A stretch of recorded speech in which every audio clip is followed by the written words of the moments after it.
salat. Maka di dalam hadis Abi Daud ini lebih diperjelas bahwa seorang datang kepada Nabi dan menanyakan sesuatu dan Nabi sedang salat. Maka Nabi tidak menjawabnya. Kemudian setelah selesai baru dijawab, innallaha yuhaditsu min amrihi ma yasha. Bahwa Allah berbicara tentang perkara-perkara yang baru dan apa yang Dia inginkan. Wa innallaha ta'ala qad ahdatsa. Dan Allah sekarang telah berbicara kepadaku, an la tukallimu fi shalah. Jangan kalian ngobrol waktu salat, bertanya waktu salat. Faradda alayya salam. Kemudian Nabi menjawab dari salam. Setelah orang ini tadi tidak dijawab di waktu salat, karena tidak boleh orang berbicara di waktu salat. Salat itu fi syugla, dalam keadaan sibuk. Kemudian selesai dari tarjimah, maka sekarang kita masuk kepada hadis. Yang mana hadis ini insya Allah kita baca dua hadis, karena hadisnya sama, yang pertama dan yang kedua. Yang pertama pendek dan yang kedua panjang. Qala al-Imamul Bukhari rahimahullahu taala, haddatsana Ali bin Abdullah, haddatsana Hatim bin Wardan, haddatsana Ayyub an Ikrimata an Ibni Abbasin radhiyallahu anhuma qala, kaifa tas'aluna ahlal kitab an kutubihim wa indakum kitabullah aqrabul kutubi ahdan billah taqra'unahu mahdhan lam yushab.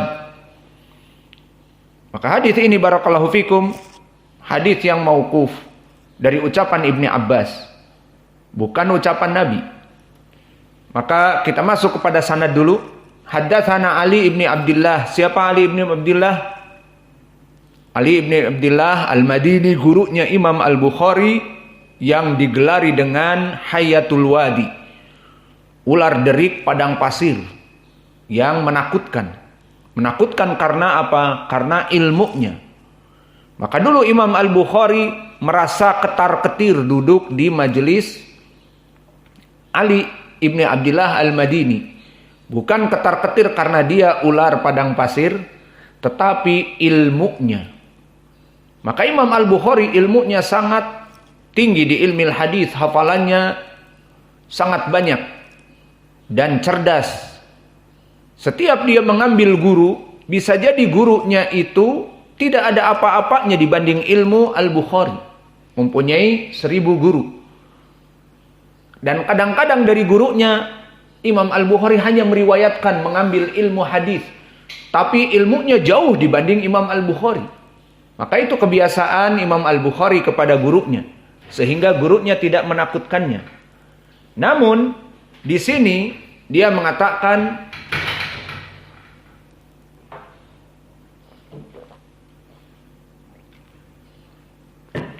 mastasgortu an syaihi illa min hayatil wadi. Maka aku tidak merasa kecil dan tidak merasa takut dari guruku, yaitu Ali ibni Abdullah Al-Madini. Menunjukkan dia belajar dengannya dalam keadaan seakan-akan nol besar, seakan-akan ma indahu syai', karena ilmunya yang luar biasa. Ini makna dari tidaklah aku merasa kecil duduk di hadapan guruku kecuali di depan Ali ibn al-Madini. Maka dia merasakan mendapatkan ilmu yang tidak pernah dia dapatkan karena keluasan ilmu ilal. Apa ilmu ilal? Ilmu penyakit hadis.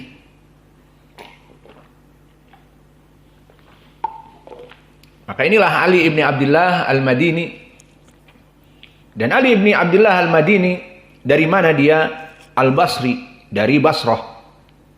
Dan dia imam muhaddis di zamannya.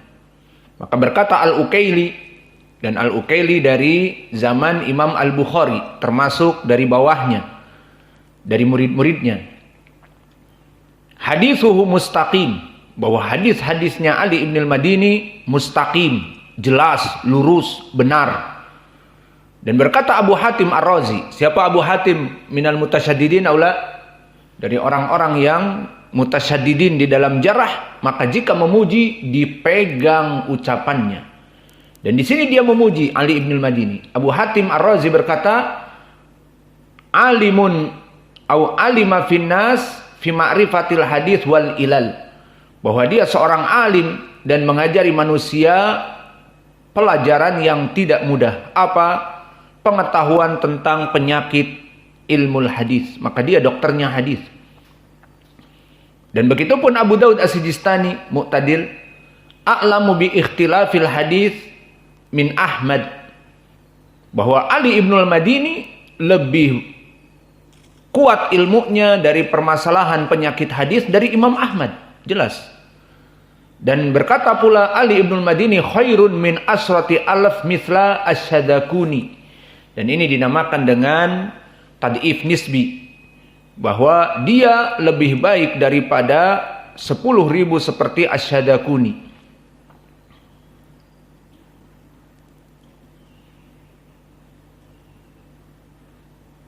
Dan Abu Zur'ah juga memujinya, tidak ada keraguan pada dirinya. Dan Imam Ahmad dulu meriwayatkan dari Ali ibn al-Madini, padahal dia dalam keadaan berbeda madhab. Lam yarwi anhu ba'dal mihnah. Maka dulu kata Imam Ahmad, aku mengambil hadis dari dia. Namun setelah terjadi al-mihnah, apa itu maknanya? Fitnah khalqul Quran. Al-Quran itu makhluk atau kalamullah.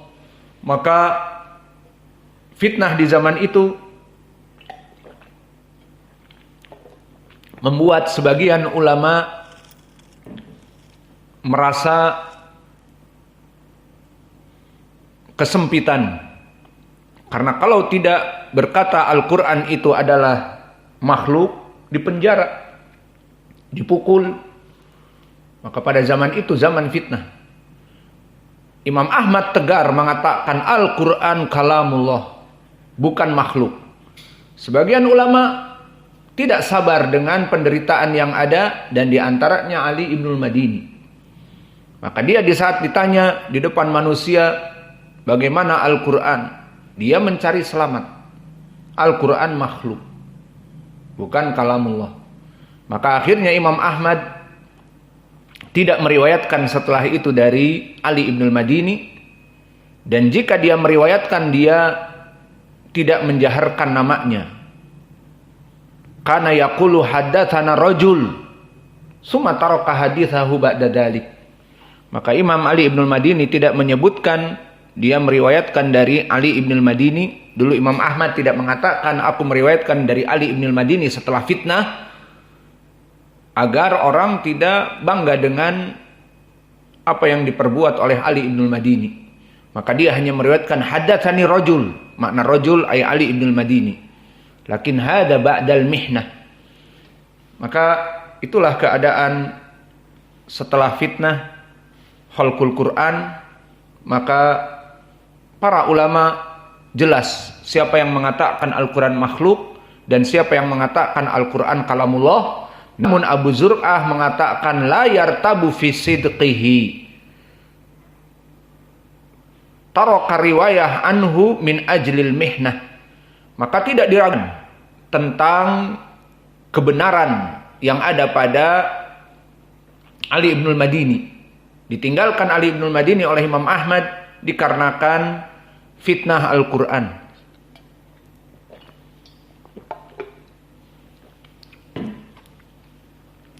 Dan berkata Ahmad ibn Shu'aib An-Nasai bahwa Allah menciptakan Ali ibn al-Madini khusus untuk spesialis ilmu hadis.